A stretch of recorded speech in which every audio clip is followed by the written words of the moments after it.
صبح کے ٹھیک 10 بجے کا وقت تھا۔ لاہور کے ایک بڑے بینک میں ایک ضعیف العمر شخص داخل ہوئے۔ ان کے جسم پر سادہ سے پرانے کپڑے تھے اور ہاتھ میں ایک پرانا سا لفافہ تھا۔ جیسے ہی وہ بزرگ بینک کے اندر آئے تو وہاں موجود سب گاہک اور بینک کے ملازم عجیب نظروں سے انہیں دیکھنے لگے۔ ان بزرگ کا نام حاجی عبد الرحمان تھا۔ حاجی صاحب آہستہ آہستہ کاؤنٹر کی طرف بڑھے جہاں گاہکوں کی مدد کے لیے ایک خاتون بیٹھی ہوئی تھی۔ اس خاتون کا نام سونیا تھا۔ حاجی عبد الرحمان نہایت نرمی سے سونیا سے مخاطب ہوئے اور بولے، بیٹی میرے اکاؤنٹ میں کچھ مسئلہ آ رہا ہے، سمجھ نہیں آ رہا کیوں صحیح نہیں چل رہا۔ یہ کہہ کر انہوں نے لفافہ اس کی طرف بڑھایا، لیکن سونیا نے ان کے پرانے کپڑوں کو دیکھتے ہوئے تھوڑا طنزیہ انداز میں کہا، بابا جی کہیں آپ غلط بینک میں تو نہیں آ گئے؟ مجھے تو لگتا ہے کہ آپ کا اکاؤنٹ اس بینک میں نہیں ہے۔ حاجی صاحب بڑی سادگی سے بولی، بیٹا ذرا دیکھ تو لو، شاید میرا اکاؤنٹ یہیں پر ہو۔ اس پر سونیا نے لفافہ لیتے ہوئے کہا، بابا جی اس میں تھوڑا وقت لگے گا، آپ کو کچھ دیر انتظار کرنا ہوگا۔ یہ کہہ کر وہ دوسرے گاہکوں کا کام کرنے لگی اور حاجی صاحب وہیں کھڑے انتظار کرنے لگے۔ کچھ دیر بعد انہوں نے دوبارہ کہا، بیٹی اگر تم مصروف ہو تو مینیجر کو بلا دو، مجھے ان سے بھی کچھ ضروری کام ہے۔ یہ سن کر سونیا کے دل نہ چاہتے ہوئے بھی مینیجر کے کیمبین کا نمبر ملایا اور فون پر اطلاع دی، سر ایک بزرگ آپ سے ملنا چاہتے ہیں، کیا میں انہیں اندر بھیج دوں؟ مینیجر نے اندر سے ہی حاجی صاحب کی طرف دیکھا۔ وہ نہایت سادہ سے کپڑوں میں نظر آ رہے تھے۔ مینیجر نے فوراً فون پر پوچھا، یہ ہمارے بینک کے کسٹمر ہیں یا یوں ہی چلتے پھرتے آ گئے ہیں؟ سونیا نے جواب دیا، سر یہ بات تو مجھے معلوم نہیں، لیکن یہ آپ سے ملنے کی ضد کر رہے ہیں۔ یہ سن کر مینیجر نے سخت لہجے میں کہا، میرے پاس ایسے لوگوں کے لیے وقت نہیں ہے، تم انہیں بٹھا دو، کچھ دیر بیٹھیں گے اور پھر خود ہی چلے جائیں گے۔ مینیجر کا حکم ملنے کے بعد سونیا نے حاجی عبد الرحمان سے کہا، بابا جی آپ ذرا وہاں ویٹنگ ایریا میں بیٹھ جائیں، تھوڑی دیر میں مینیجر صاحب فارغ ہو جائیں گے تو آپ سے ملاقات کر لیں گے۔ حاجی صاحب خاموشی سے ٹہلتے ہوئے ویٹنگ ایریا کی طرف گئے اور ایک کونے میں رکھی ہوئی کرسی پر جا کر بیٹھ گئے، لیکن وہاں موجود تمام لوگ مسلسل ان کی طرف دیکھ رہے تھے، کیونکہ اس بینک میں آنے والے زیادہ تر گاہک بڑے اچھے سوٹ پہن کر آتے تھے اور وہاں اکاؤنٹ بھی زیادہ تر امیر لوگوں کے تھے۔ ایسے میں حاجی عبد الرحمان کا اکاؤنٹ اس بینک میں ہونا سب کو ناممکن لگ رہا تھا۔ اسی وجہ سے وہ سب کی توجہ کا مرکز بن گئے۔ سب لوگ حاجی عبد الرحمان کو گھور گھور کر دیکھ رہے تھے اور ان کے بارے میں طرح طرح کی باتیں بنا رہے تھے۔ یہ باتیں حاجی صاحب کے کانوں تک بھی پہنچ رہی تھی، لیکن وہ سب کو نظر انداز کرتے ہوئے اپنے نمبر کا انتظار میں خاموش بیٹھے رہے۔ ان کے دل میں یہی خیال تھا کہ کچھ دیر بعد مینیجر صاحب آئیں گے تو وہ خود ان سے بات کر لیں گے۔ اس بینک میں ایک اور ملازم کام کرتا تھا جس کا نام فہد تھا۔ فہد باہر گیا ہوا تھا، لیکن جیسے ہی وہ واپس بینک کے اندر داخل ہوا تو اس نے دیکھا کہ ایک بزرگ ویٹنگ ایریا میں بیٹھی ہیں اور سب لوگ ان کی طرف دیکھ رہے ہیں اور ان کے بارے میں باتیں کر رہے ہیں۔ کوئی کہہ رہا تھا یہ تو بھیک مانگنے والا لگ رہا ہے، اور کوئی کہہ رہا تھا کہ اس بینک میں اس کا اکاؤنٹ ہو ہی نہیں سکتا، پتہ نہیں یہ یہاں کیسے آ گیا اور بینک والوں نے ایسے شخص کو کیوں بٹھا رکھا ہے۔ یہ سب باتیں فہد نے بھی سن لی۔ اسے یہ رویہ بہت برا لگا اور وہ سیدھا حاجی عبد الرحمان کے پاس گیا۔ بڑے ادب اور احترام کے ساتھ اس نے پوچھا، بابا جی آپ یہاں کیوں آئے ہیں؟ آپ کا کیا کام ہے؟ حاجی صاحب نے نرم لہجے میں کہا، بیٹا مجھے مینیجر سے ملنا ہے، ان سے کچھ ضروری بات کرنی ہے۔ یہ سن کر فہد نے کہا، ٹھیک ہے بابا جی، آپ ذرا انتظار کریں، میں بھی مینیجر سے بات کر کے آتا ہوں۔ یہ کہہ کر فہد مینیجر کے کیمبین میں گیا اور انہیں اس بزرگ کے بارے میں بتایا، لیکن مینیجر پہلے ہی حاجی عبد الرحمان کے بارے میں جانتا تھا۔ اس نے بے پرواہی سے کہا، ہاں مجھے معلوم ہے، میں نے ہی اسے وہاں بٹھایا ہے، تھوڑی دیر بیٹھے گا اور پھر خود ہی چلا جائے گا۔ اس کے بعد مینیجر نے فہد کو کوئی اور کام دے دیا۔ مینیجر نے فہد سے کہا، یہ کام تم کرو، تمہیں اس معاملے میں دخل دینے کی ضرورت نہیں ہے۔ یہ کہہ کر وہ دوسرے کاموں میں لگ گیا۔ ادھر حاجی عبد الرحمان کو بیٹھے ہوئے تقریباً 1 گھنٹہ گزر چکا تھا۔ وہ صبر سے انتظار کرتے رہے، مگر اب ان سے برداشت نہ ہوا۔ وہ اٹھے اور مینیجر کے کیمبین کی طرف بڑھنے لگے۔ مینیجر نے دیکھا کہ بزرگ سیدھا اس کی طرف آ رہا ہے تو وہ فوراً کیمبین سے باہر نکلا اور ان کے سامنے آ کر بولا، ہاں بابا جی بتائیے، آپ کو کیا کام ہے؟ حاجی عبد الرحمان نے اپنا پرانا لفافہ آگے بڑھاتے ہوئے کہا، بیٹا اس میں میرے بینک اکاؤنٹ کی تفصیل ہے، میرے اکاؤنٹ سے کوئی لین دین نہیں ہو پا رہا، ذرا دیکھو اور بتاؤ کہ اس میں مسئلہ کیا ہے۔ یہ سن کر مینیجر کچھ لمحے سوچتا رہا، پھر طنزیہ لہجے میں بولا، بابا جی جب اکاؤنٹ میں پیسے نہیں ہوتے تو یہی حال ہوتا ہے۔ میرے خیال میں آپ نے کافی عرصے سے اپنے اکاؤنٹ میں رقم جمع نہیں کروائی ہوگی، اسی وجہ سے آپ کے لین دین روک دیے گئے ہیں۔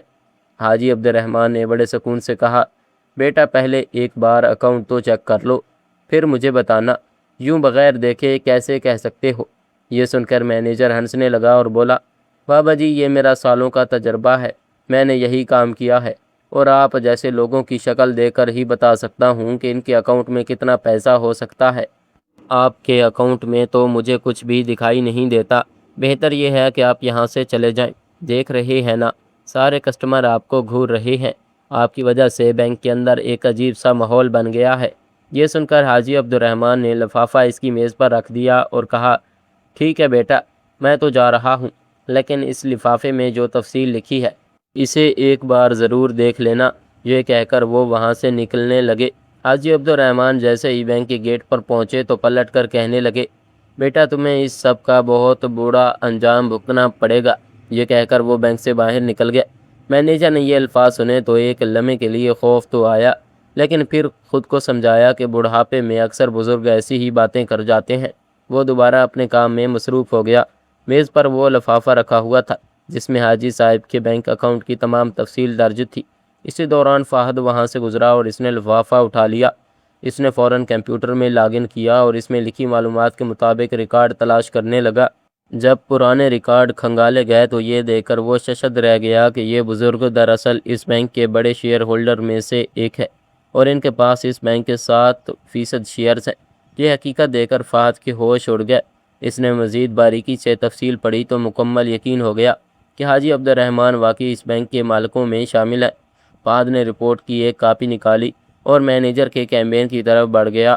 اس وقت مینیجر اپنے کیمبین میں ایک امیر گاہکوں کو مختلف اسکیم کے بارے میں بتا رہا تھا۔ فہد نے دروازے پر دستک دی اور اندر داخل ہوا۔ مینیجر نے اشارے سے پوچھا، کیوں آیا ہے؟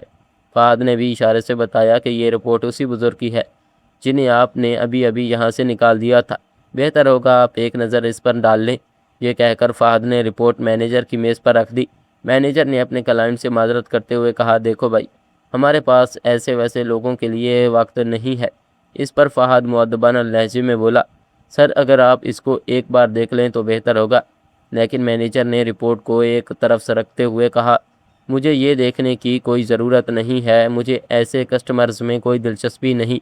یہ کہہ کر اس نے رپورٹ واپس فہد کی طرف بڑھا دی۔ فہد نے رپورٹ اٹھائی اور خاموشی سے اپنے کام میں لگ گیا۔ بینک کا ماحول دوبارہ پرسکون ہو گیا اور اب سب اپنے اپنے کاموں میں مصروف ہو گئے۔ وقت گزرتا گیا اور شام ہو گئی۔ اگلے دن ٹھیک اسی وقت پر جب حاجی عبد الرحمن صاحب آئے تھے، وہ دوبارہ بینک میں داخل ہوئے، مگر اس بار ان کے ہاتھ میں ایک سوٹ پہنے ہوئے شخص بھی تھا جس کے ہاتھ میں ایک بڑا سا بریف کیس تھا۔ ان دونوں کی آمد نے سب کی توجہ اپنی طرف کھینچ لی۔ حاجی صاحب نے مینیجر کو اشارہ کیا کہ وہ ان کے پاس آئے۔ مینیجر خوفزدہ سا اپنے کیمبین سے نکل کر حاجی عبد الرحمن کے سامنے کھڑا ہو گیا۔ حاجی صاحب نے سخت لہجے میں کہا، مینیجر صاحب، میں نے کل ہی تو کہا تھا کہ تمہیں اس رویے کا بہت برا انجام بھگتنا پڑے گا۔ جو کچھ تم نے میرے ساتھ کیا وہ ناقابل برداشت تھا۔ اب تم اپنی سزا کے لیے تیار ہو جاؤ۔ یہ سن کر مینیجر گھبرا تو گیا، لیکن دل ہی دل میں سوچنے لگا کہ یہ بزرگ آخر میں مجھے کیا سزا دے سکتا ہے، وہ میرے ساتھ کر ہی کیا سکتے ہیں۔ اسی لمحے حاجی عبد الرحمن نے دو ٹوک الفاظ میں کہا، تمہیں مینیجر کی کرسی سے ہٹایا جا رہا ہے اور تمہاری جگہ اس بینک کے محنتی ملازم فہد کو مینیجر بنایا جا رہا ہے۔ تمہیں اب فیلڈ ورک دیکھنا ہوگا۔ یہ سنتے ہی مینیجر کے ہوش اڑ گئے۔ وہ احتجاج کرتے ہوئے بولا، آپ کون ہوتے ہو مجھے ہٹانے والے؟ تو حاجی عبد الرحمن صاحب نے جلالی لہجے میں کہا، مجھے اس بینک کا مالک ہی سمجھ لو، کیونکہ اس بینک کے 7% شیئر میرے پاس ہیں۔ اگر چاہوں تو تمہیں برطرف کر سکتا ہوں اور کسی اور کو تمہاری جگہ بٹھا سکتا ہوں۔ یہ سن کر بینک کے تمام ملازمین اور وہ تمام ورکر جو کل بھی موجود تھے اور آج بھی آئے تھے، حیرت سے حاجی عبد الرحمن صاحب کو دیکھنے لگے۔ اسی دوران وہ شخص جو حاجی عبد الرحمن صاحب کے ساتھ آیا تھا اپنا بریف کیس کھولتا ہے اور اس میں سے ایک ڈاکومنٹ نکالتا ہے جو فہد کا پروموشن لیٹر تھا۔ اس لیٹر کے مطابق فہد کو بینک کا نیا مینیجر مقرر کر دیا گیا تھا۔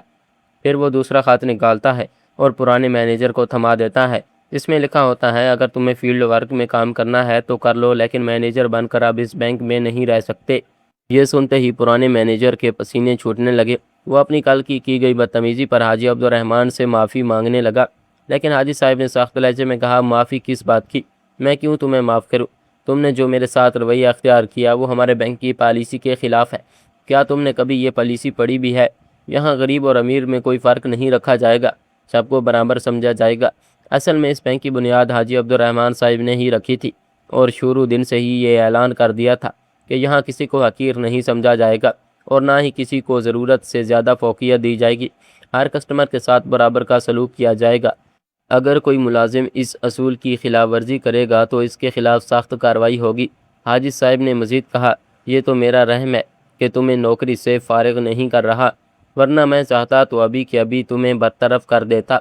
فہد وہ شخص ہے جس کے پاس کل کچھ نہیں تھا، لیکن اس نے میرا احترام کیا، میرا دکھ سمجھا اور مدد کرنے کی کوشش کی۔ یہی وجہ ہے کہ وہ اس کرسی کا اصل حقدار ہے۔ وہ ہر کسٹمر کو عزت دے گا اور ان کے کپڑوں یا حالت کو دیکھ کر فیصلہ نہیں کرے گا۔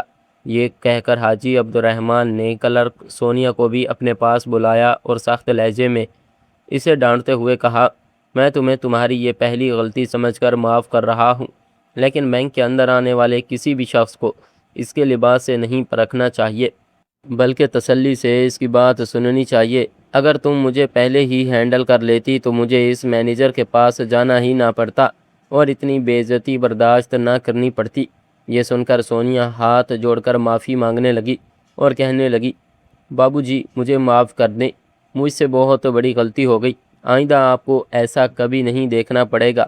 اس کے بعد حاجی عبدالرحمن اس افسر کے ساتھ واپس جانے لگے اور جاتے جاتے سب سے کہہ گئے، تم سب کو فہد سے بہت کچھ سیکھنے کی ضرورت ہے، جتنا زیادہ سیکھ سکو یہ تمہارے لیے بہتر ہوگا۔ اب میں وقتاً فوقتاً یہاں اپنے آدمی بھیجتا رہوں گا جو تمہاری حرکتوں کی رپورٹ مجھے دیا کریں گے۔ یہ کہہ کر وہ وہاں سے رخصت ہو گئے۔ پورے بینک اسٹاف یہ سوچنے لگا کہ اب ہمیں دل لگا کر اور صحیح طریقے سے کام کرنا ہوگا، کہیں اگلی بار ہمارا نمبر نہ آ جائے۔ یہ سوچ کر پورا بینک سدھر گیا اور سب لوگ ایمانداری اور عزت کے ساتھ اپنے کام کرنے لگے۔